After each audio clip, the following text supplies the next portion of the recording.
This is not the weather to be testing my patience. And let me tell you, the heat is on and I cannot catch a break. I cannot catch a break because people over on TikTok and various other social media platforms continue to perpetuate to their large audiences so many myths, misconceptions, just flat out nonsense that it's like, here we go again. Time to debunk summer skincare myths that I'm seeing all over the place. A lot of these are blatantly obvious myths. You guys are going to be like, oh yeah, water is wet. But we need to get together, create a team. We need to multiply our forces. Number one,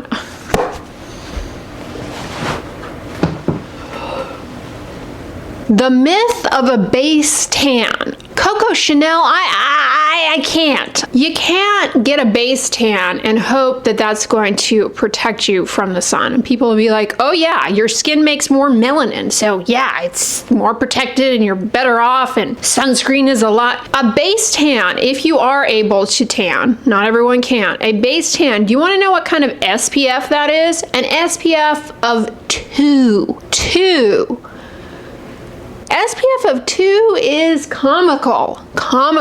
And I know some of you out there are like, well, I have richly melanated skin and I live with a deep skin tone. What about me? You have an SPF, best case scenario, depending on how deeply pigmented your skin is, 13, 14 at the most. Deeply pigmented skin tones are less likely to get a sunburn, but they still can burn, okay? Check out my video on myths and misconceptions regarding sun protection for deeply melanated skin tones, because there's a lot that you will be led astray on, especially if you go on these crazy apps. Base tanning is not a way to protect your skin. It's quite the opposite. It's a way to prematurely age your skin, destroy DNA, suppress the immune system, and set the stage for skin cancers later on in life. Tanning behaviors are a high risk behavior correlated with skin cancer later on in life. You see, tanning is an injury response in effect, largely to UVA, although UVB, the DNA destroying rays, likewise plays a role to some extent in the tanning phenomenon. But when you tan, the skin kind of tries to thicken, and that's what leads to that leathery look over time. It also leads to significant collagen destruction, weakening the deeper layers of your skin. People are like, oh, all you care about is I don't care about wrinkles. Okay, listen, you want to look like a pug later on in life? By all means, wrinkle away. But here is really what those premature signs of aging, they are overlying a deeper problem, and that is significantly impaired skin function. Because all of that weakening over time, all of that solar elastosis, that cumulative damage, it makes it very challenging for your skin to heal properly and to recover from things like, say, a procedure to cut out one of those skin cancers that you're inevitably going to get if you spend a lot of time tanning. A base tan does not protect you from the sun. Here's another one that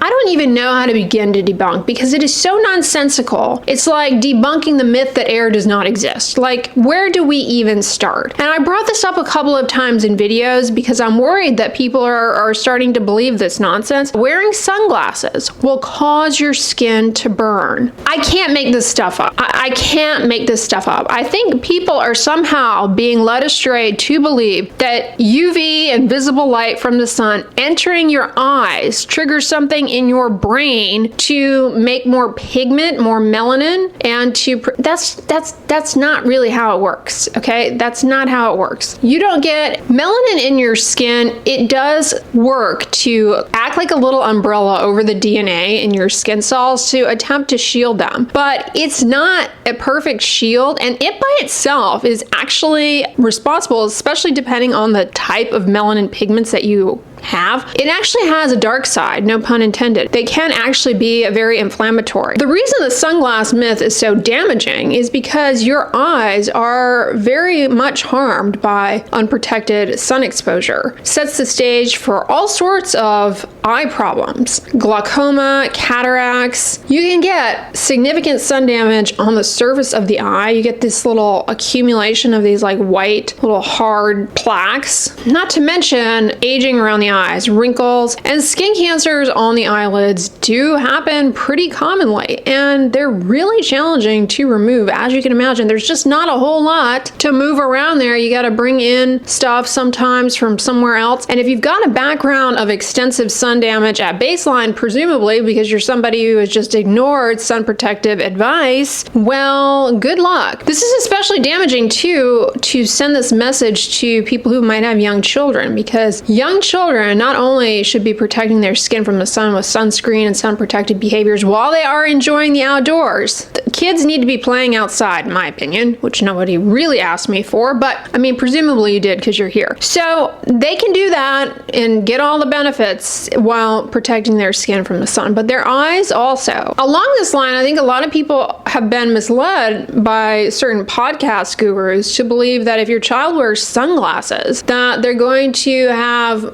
myopia problems. Yes, there is a huge problem with myopia, but that's thought to be related to us looking at screens all day long. And you can still get plenty of visible light into your eyes, enjoy the outdoors while protecting your eyes from ultraviolet radiation. Sunburn happens because the UV damages the DNA in your skin cells. They tell themselves, all right, it's time to die. There's a huge inflammatory response to that. The blood vessels dilate, you get redness, you get swelling, you get inflammation. If you get a bad burn, it can, blister. Like I said, people who have richly melanated skin, that is less likely to happen. Takes a longer exposure, more intense exposure, if you will, for many people with richly melanated skin to burn. But you can't get that baseline SPF 13, 14 of a very richly melanated person just by not wearing sunglasses. And even in that situation of people whose skin tone is like that, they can still burn. It can still happen if they stay out long enough or get enough exposure. But none of that has to do with light coming in your eyes at all. Here's another myth that a lot of you guys already know because you're tretinoin savants at this point. You actually should be teaching first year dermatology residents about retinoids at this point, but we need to bring it up because likely you're going to have to defend it at some point, and that is the tretinoin, or any topical retinoid use for that matter, usage during the summer months. First of all, reminder, topical retinoids, tretinoin, tazarotene, trivaretine, adapalene, and the cosmetic forms of active vitamin A, retinol, OL, and retinaldehyde. None of these actually are photosensitizing. They do not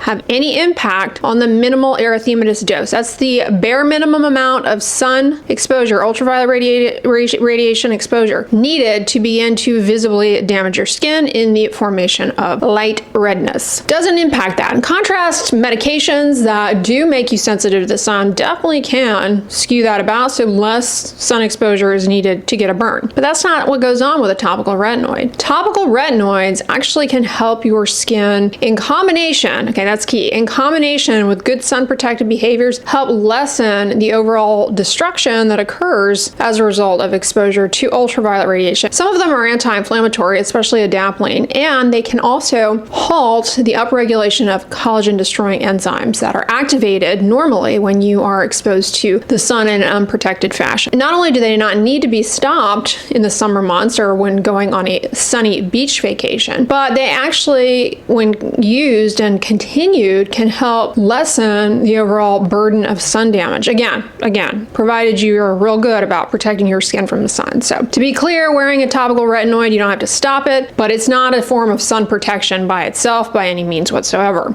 Now, here's another thing that I'm seeing a lot, and it's not what it was intended for. And a lot of people are going, oh, the UV index is 3. I don't need to wear sunscreen. All right, so the UV index is a cool little predictor, okay, of how bad it's gonna get out there today. How bad is it gonna get? But a lot of people think that it's a tool to use to decide whether or not they're gonna wear sunscreen. When the UV index is 3, you do still need to wear sunscreen. Suberythemal doses of UV, meaning unprotected unprotected sun exposure that doesn't quite get to the point of burning you. That is well established actually cumulatively over time to be a contributing factor in premature skin aging and in skin cancers. And also for those of you out there with the richly melanated skin types, if you've got any pigmentation issues that you're trying to correct, hyperpigmentation, post-inflammatory hyperpigmentation, melasma, the UV index should not be your guide as to whether or not to wear sunscreen, but rather whether or not you should be spending any time outdoors. Because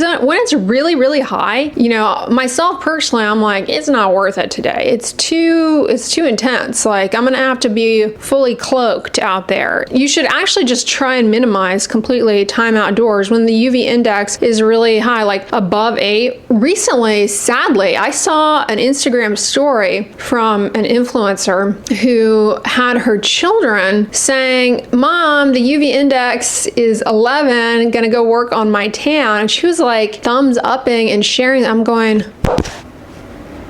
no.